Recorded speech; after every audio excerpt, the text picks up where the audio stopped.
huyu ndiye amechaguliwa, huyu ndiye angechaguliwa. Bwana, kura ipigwe na IBC, kura inapigwa na wananchi. Na wananchi wako hapa tunawaona. Na wananchi wanataka uwaongeleshe.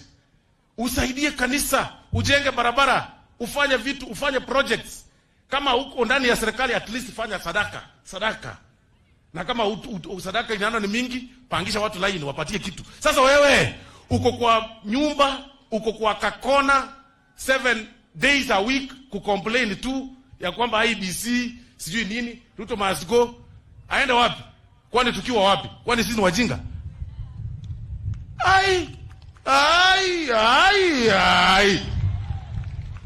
Ni akina nani wana support President William Samoei Ruto? Wacha nione kwa mkono.